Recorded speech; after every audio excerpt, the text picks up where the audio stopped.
Welcome back to Turning Hard Times into Good Times. I'm your host, Jay Taylor, and I'm really pleased to have with me Darrell MacMullin. Darrell has driven successful new payment and commerce innovations for the past 15 years, including the launch and leadership of PayPal during his first 8 years in Canada. Mm-hmm.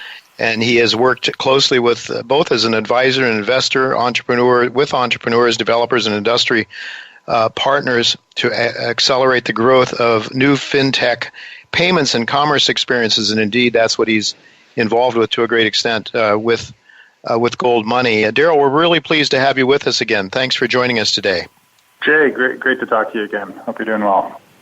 I'm doing well, and I want to hear that GoldMoney is doing well too. So we are. You know, it's been encouraging to see the progress. We're probably our own hardest critics internally, just to because we've got big aspirations for the company. But every month we continue to grow the business, and it seems like a lot of our customers continue to grow with us on an individual basis as well. So it's been great to see. Where would you say your growth is most? Is it on the personal side or is it on the business side? Yeah, so far it's been much more on the personal side, and that's where our focus has been as well. And I think whenever you're building out an ecosystem, you kind of, the sides of supply and demand and whatnot. I think the obvious one for most people initially is how do we make a much easier and more efficient way for people to accumulate gold? And so for individuals, they're seeing all the kind of advancements that GoldMoney has had over the last 18 months or so. And we've seen quite a bit of international growth and expansion because of that. We allow people to buy gold in many different local currencies. We've added the ability to link bank accounts. We've added different functionality like PayPal, Alipay, and China Union Pay for Asia, and a number of other different bank integrations around the world. All right, go ahead. No, go ahead. I think the first step is people are seeing, hey, this is a great new way to be able to buy gold. Maybe I can't afford to buy, a coin at a time, but I want to be able to get in the game. And so they're either buying $100 or a week or $100 a month, whatever the case is, and turning it into kind of like a savings account for themselves. And then over time, they're kind of building up their position. And of course, the benefit there, long term at least, if not in the short run, is that gold retains its value, where if you're putting your money in a bank account that gets zero interest rates and you have fees and everything, you're losing your savings, you're losing your purchasing power, your wealth. And I know ultimately gold is money, right? It's like cash or currency. You need to compare what gold does compared to what other currencies are doing. And exactly what you said, Jay, in order to preserve your purchasing power, you want to be in the strongest currency, or at least have some exposure to it. So we are often, forced by default to save in our local currency, whether that's U.S. dollars or euros or British pounds or Canadian dollars. If you look at the performance of gold against currencies, you think even just looking at the numbers right now, even just this year, I know gold's having a strong day today, but overall for this year, gold versus the U.S. dollar is about 9%. And against most other currencies, it's between 8 and 12%. So, if I want to not put my money at risk, and I know often sometimes gold is viewed upon as an investment, but we really look at it as a savings vehicle for someone to be able to preserve their wealth. It just wasn't really able to be used as a currency historically, and so I think that was the genesis of the gold money technology. Is it's not just about the ability to buy gold, it's then the ability to use gold whenever you want to. So being able to spend it as a payment to someone else very cost effectively, being able to use it at a point of sale if you're traveling. I know I recently just traveled down to Mexico, and I used my gold balance and my GoldMoney MasterCard wherever I traveled. That vacation becomes a lot cheaper when you're using the currency or the gold that has better purchasing power. Mm-hmm. Yeah, so I'm familiar with the GoldMoney MasterCard. I have one. I've used it, and I must say it works quite well. So let's just explain to our listeners how they go about doing that. So you can go out and you can buy gold very small amounts of gold. You buy it and you store it in an account, right? And then when you want to, if you think of what GoldMoney offers as a company, right, is the company offers first gold savings accounts. Second, so you can be able to buy gold in any increment in just about any funding mechanism you want. So if you want to move from your bank account or credit card or PayPal, as I mentioned. But then if you need to send value to other people around the world, maybe you need to send money to friends and family abroad, being able to send your gold balance is a lot more cost-effective way of being able to transfer value than typical kind of money transfer type services. Or if you wanted to be able to just spend and use your gold yourself, you can use that through the GoldMoney MasterCard. You get a physical MasterCard that acts like a prepaid debit card. So you can, wherever you're doing your everyday spending offline or online, you can use your gold as a money value. Or if you're a merchant and you're a business and you want to be able to earn gold as a form of payment, there are a number of different payment tools that we've offered people as well, so they can collect payment by anyone and receive gold as the payment value. Okay, so I mean that's what you did when you went to Mexico. You used your prepaid MasterCard? Yeah, exactly. I mean, I could have. I'm here in Canada, and I could have used my Canadian dollar. Most of the transactions were in U.S. dollars when I was in Mexico. A 70-cent dollar, my purchasing power would have been a lot less. Instead, I used my gold balance and just used my gold wherever MasterCard is accepted, or even went to an ATM and able to pull out local currency. A lot more cost-effective than trying to convert my local dollars. Right. So the way it works is you sell your gold from your savings account and you buy dollars or whatever currency it is and you put it into your prepaid MasterCard. Then you can start to use that.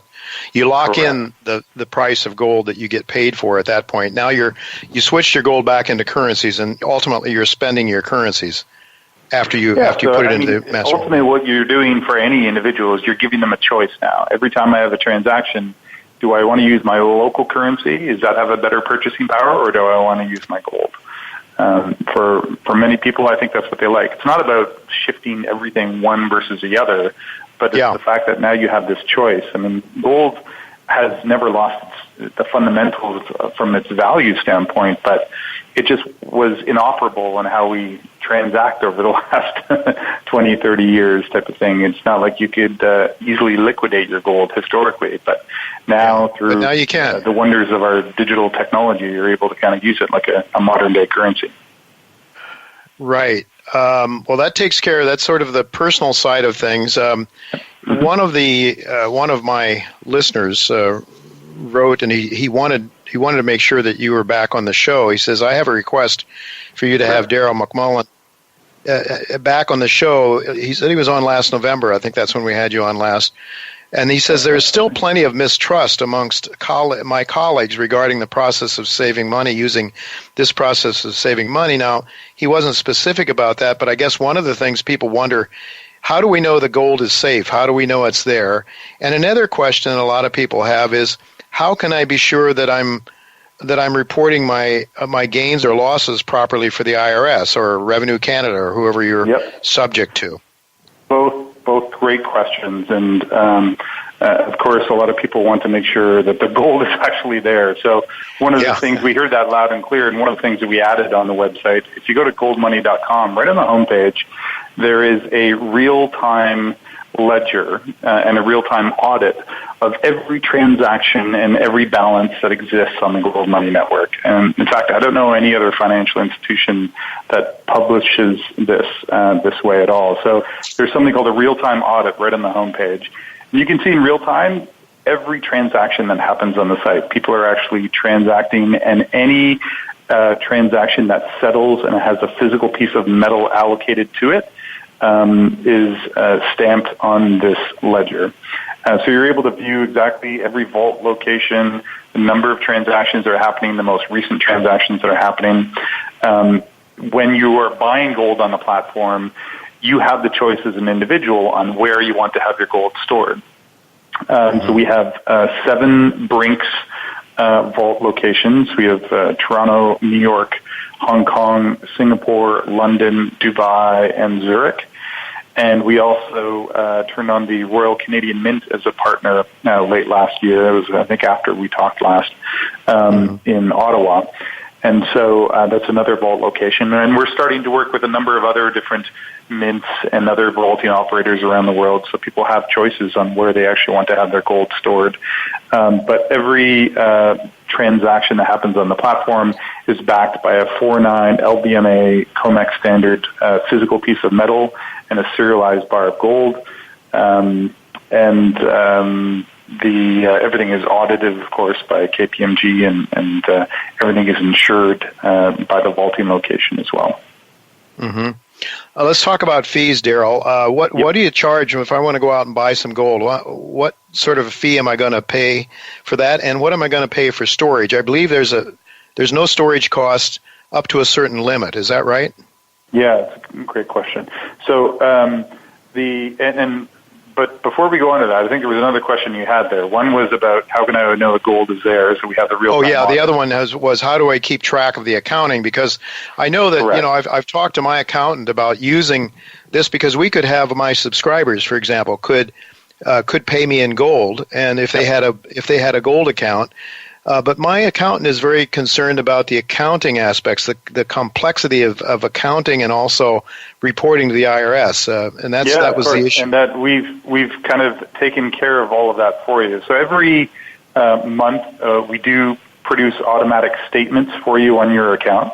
So when you log into your account, there's an option on the left side that says statements, and every single month you get a statement, and you also get an annual statement. So for your accountant, if they want to look at a monthly level or at an annual level, you have statements that are available to you all the time online. So in a web format, you can have it emailed to you. You can have it in a PDF format. They're very straightforward. It shows every single purchase of gold you made on the platform and every redemption and the rates and differences that are in there. So from an accounting standpoint, we've kind of solved all the headaches for anyone trying to track their gold, where you simply just need to download your statement, hand that over to the accountant, and it's pretty straightforward. So you can now, in the United States as well as around the world, I understand that one GoldMoney account, savings account, you can transfer money to another GoldMoney person account in some other country in someone else's name, right? Correct. That was something that we turned on in the U.S. in the fall as well. So I know historically we had limitations on, from a payments capabilities, what could be done in the U.S., but we've since been able to turn on that capability for the U.S. as well. So if you're someone in California and you have family abroad and you want to be able to send them the value of your gold as either a gift or money owing, you can do that very simply just by indicating through who's the recipient's email address or phone number, and you can transfer the amount of gold based on whatever currency value you want. So you can say, I want to send $100 US of my gold to my mother in Italy, and she will receive the equivalent of $100 worth of gold in her GoldMoney account. She can then sell that gold for euros. She can hold on to the gold. She can send it to someone else, whatever her choice would like to be. Mm-hmm. Is there a fee for that? So there's no fee for transferring gold between two parties. When you talk about fees in terms of buying gold or storing gold, which has often been some of the burden and friction to be able to get access to gold. So we've made it very, very simple for users. So you get up to a kilo, basically, of free storage. So a kilo is roughly about $36,000. So you can have a balance up to that amount for free. Anything above that, there is a small storage fee, but it's very, very small. It's a few different basis points. And we have a number of different wealth account options for people as well. So we have a number of people that would like to not only have gold, but they'd like to have silver. They also may want to maintain cash balances through our wealth product as well. So we offer a number of different functionality capabilities for someone wanting to be able to put more of their balance into the GoldMoney platform and still have a very, very cost-effective way of storage. In terms of buying gold itself, we pride ourselves on being one of the most cost-effective ways of being able to buy gold and being able to hold a gold balance. So the rates will vary depending on where you are in the world, what funding mechanism you're using in the world, and what currency you're using in the world. But it's generally as low as 0.5% within spot price. So if I have, say, my Wells Fargo bank account and I want to be able to set up a reoccurring deposit from my bank account into GoldMoney, that would cost you 0.5% to be able to move that money from U.S. dollars into gold. And the balance sitting in your GoldMoney account is free up to, like I said, up to about $36,000. Mm-hmm. Excellent.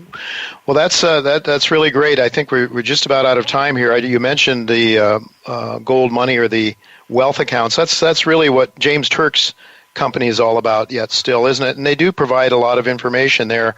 What can they access the wealth account through goldmoney.com as well, I guess? Yeah, so there's been a slow migration over time. What we've done is, the GoldMoney and James Turk's historical business and the original BitGold business, we merged those two companies together, and we've continued to kind of evolve and enhance both products. And you'll continue to see more evolution of that. So we're seeing more and more people want to be able to have more access to all the different functionality of what the wealth account had, but have it in a much more modern interface and whatnot. So we work very fast, and you've seen a lot of enhancements. I think every single month we launch a number of new different products or new product enhancements. So, all right, we're going to have to let it go at that. Sorry, we're out of time. Unfortunately, we had a little technical difficulty to start with, but I thank you very much for being with us again, and we'll have to do it again sometime when you come through with some more products. Thank you so much for being with us. And thanks, Jay.